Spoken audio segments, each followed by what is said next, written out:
आप देख रहे हैं अनहोनी।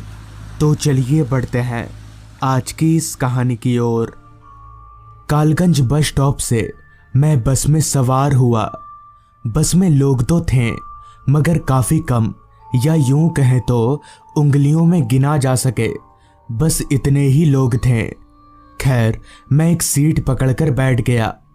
रात का वक्त था और चारों तरफ सिर्फ अंधेरा ही छाया हुआ था। और तो और रास्ते पर भी स्ट्रीट लाइट का कोई नामो निशान नहीं था। चांद की रोशनी से ही अगल बगल का सब कुछ नजर आ रहा था। हम जिस रास्ते पर फिलहाल आगे बढ़ रहे थे वो रास्ता थोड़ा जंगली किस्म का था। रास्ते के दोनों बाजू बस घने लंबे पेड़ ही नजर में आ रहे थे। बस में मौजूद सारे मुसाफिर नींद के आगोश में थे। उन सभी की नींद तब टूटी जब ड्राइवर ने एक झटके से ब्रेक लगा दिया। अचानक ब्रेक लगने से मैं तो कुछ हद तक संभल भी गया, मगर जो मुसाफिर सो रहे थे उनको संभलने का मौका ही नहीं मिला और कुछ तो नीचे ही गिर पड़े। जैसे तैसे धीरे धीरे सब होश में आए तो ड्राइवर पर चिल्लाने लगे। तभी ड्राइवर बोला, अरे मेरी कोई गलती नहीं है, सामने रोड पर देखो, अचानक इतना बड़ा पेड़ गिर जाएगा तो ब्रेक मारना ही पड़ेगा ना। ड्राइवर के कहने पर सब अपनी सीट पर से उठकर सामने की तरफ देखने लगे तो सच में रोड के बीचों बीच एक बहुत ही बड़ा जंगली पेड़ गिरा हुआ था। उस पेड़ को देखकर एक मुसाफिर ने कहा, हम 5-6 लोग तो हैं, चलो मिलकर हटा देंगे पेड़ को रास्ते से। उस आदमी की बात सबको ठीक लगी, लिहाजा हम सभी बस से उतरकर उस पेड़ को हटाने की कोशिश करने लगे। मगर वो पेड़ इतना भारी और बड़ा था कि हम सब लोग मिलकर भी उस पेड़ को हटाना तो दूर हिला भी नहीं सके। जब बहुत कोशिशों के बाद भी वो पेड़ नहीं हिला तो एक दूसरे आदमी ने कहा, देखो ये पेड़ तो हिलने वाला नहीं है। ड्राइवर साहब, एक दूसरा रास्ता है ना, वो जंगलों वाला। ये सुनकर ड्राइवर बोला, दिमाग ठिकाने पर तो है आपका? उस रास्ते पर इस वक्त अगर जाएंगे तो कोई जिंदा नहीं बच पाएगा। इस पर मैंने कहा, क्यों, क्या उस रास्ते पर जो हमें मार डालेगा? तो ड्राइवर बोला, वो रास्ता शापित है, शापित। भूत भटकते उस रास्ते पर, नहीं जा सकते उधर से। इस पर सारे मुसाफिर ड्राइवर के ऊपर एक अपना गुस्सा झाड़ने लगे और बोले, तो अब यहाँ पर क्या करेंगे हम लोग? चुपचाप चलो वरना ठीक नहीं होगा। ड्राइवर बेचारा अकेला आदमी था। डरा धमका कर सारे मुसाफिरों ने उसे उस रास्ते पर चलने के लिए राजी करवा ही लिया। खैर, हम सभी वापस बस में आकर बैठ गए और ड्राइवर ने बस को पीछे की ओर मोड़ लिया। मुझे कहीं ना कहीं थोड़ी घबराहट तो हो रही थी क्योंकि मेरे साथ ये सब पहली बार हो रहा था, लेकिन मेरे पास दूसरा कोई चारा नहीं था। कुछ देर के बाद ड्राइवर ने बस को उस रास्ते से अलग एक दूसरे रास्ते की ओर मोड़ लिया। उस रास्ते का जैसा नाम था जंगली रास्ता, असल में बिल्कुल वैसा ही था वो रास्ता। ऐसा लग रहा था जैसे हम रास्ते पर ना चलकर किसी जंगल में चल रहे हों, और जंगल होने की वजह से चांद की रोशनी भी सही से उस रास्ते पर पहुंच नहीं पा रही थी। ड्राइवर का बॉडी लैंग्वेज और पसीने से तरबतर हो चुकी उसकी शर्ट को देखकर साफ तौर पर पता चल रहा था कि वो बहुत ज्यादा डरा हुआ है। हालांकि मैं भूत प्रेत शापित इन सब चीजों पर विश्वास नहीं करता था, मगर पता नहीं क्यों उस माहौल में मुझे बहुत घबराहट सी हो रही थी। हमारी बस एक ही धुन में चली जा रही थी। बस में सवार सारे लोग धीरे धीरे वापस नींद के आगोश में जा रहे थे। मुझे भी धीरे धीरे अब नींद आने लगी थी, मगर मैं ये सोचकर सो नहीं रहा था कि अगर कुछ होगा तो देखूंगा। मगर खिड़की से बाहर देखते देखते नींद ने कब मुझे अपने आगोश में ले लिया पता ही नहीं चला।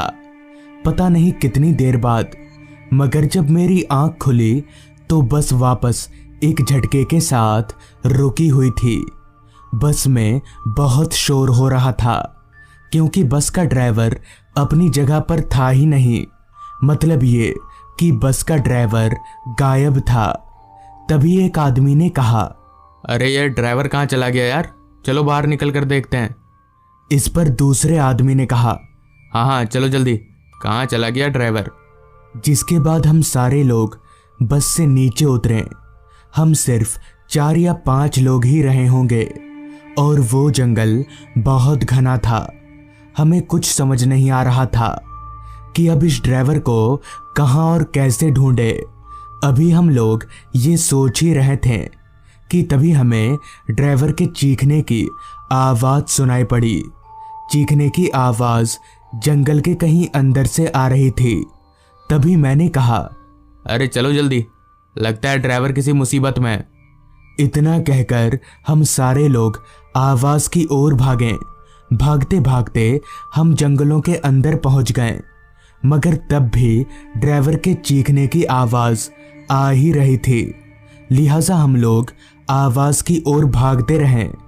जंगल में पूरा अंधेरा छाया हुआ था, लिहाजा हम सब ने अपने अपने फ़ोन की फ्लैशलाइट जला ली और आवाज़ की तरफ आगे बढ़ते रहें।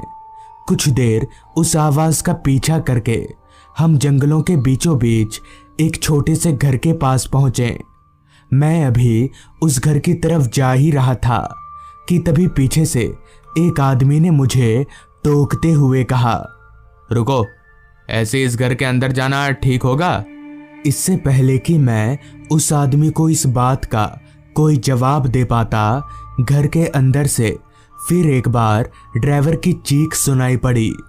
मुझे उस आदमी को जवाब देना ज़रूरी नहीं लगा, इसलिए मैं बिना कुछ बोले ही उस घर के टूटे हुए दरवाजे को सरकाकर अंदर घुस गया। मेरे साथ ही साथ 2 और लोग अंदर आए। वो घर बाहर से जितना छोटा लग रहा था, अंदर से उतना ही बड़ा था। इसलिए हम सब लोग आपस में अलग अलग होकर ड्राइवर को ढूंढने लगे, मगर ड्राइवर हमें कहीं पर भी नज़र नहीं आ रहा था। कुछ देर तक ढूंढते रहने के बाद ड्राइवर हमें उस घर के एक कोने में बेहोशी की हालत में मिला। हम लोगों ने मिलकर किसी तरह से ड्राइवर को होश में लाया और पूछा, तुम यहाँ पर कैसे आ गए? इस पर ड्राइवर बोला, पता नहीं, एक औरत ने बस रुकवाया था। उस औरत का चेहरा बहुत डरावना था। फिर मुझे कुछ याद नहीं, मेरी आंख अभी खुली। ड्राइवर की बात सुनकर मुझे और बाकी मुसाफिरों को बहुत हैरानी हुई कि अगर ड्राइवर यहाँ पर बेहोश पड़ा था तो फिर इतनी देर से चीख कौन रहा था। हमें वहाँ पर ज़्यादा देर तक रुकना ठीक नहीं लगा, लिहाजा हम लोग ड्राइवर को लेकर वापस बस में आ गए और उस रास्ते से बाहर निकल गए। अब पता नहीं ड्राइवर सच बोल रहा था या झूठ, मगर एक बात तो पक्की है कि उस रास्ते पर कुछ अजीब तो था, वरना ड्राइवर बेहोशी की हालत में उस घर में कैसे पहुंचता।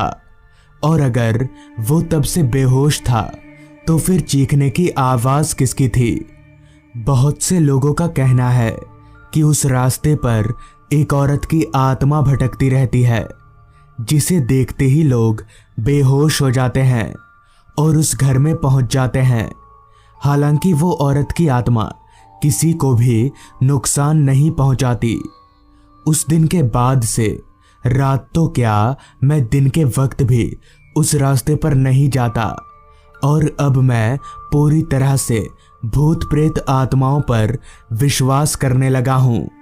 तो दोस्तों, ये थी आज की कहानी। अगर आपको ये कहानी पसंद आई हो तो चैनल को ज़रूर सब्सक्राइब कर लें। तो मैं आपका दोस्त आर्यन जल्द ही मिलूँगा आपसे ऐसी ही एक कहानी के साथ।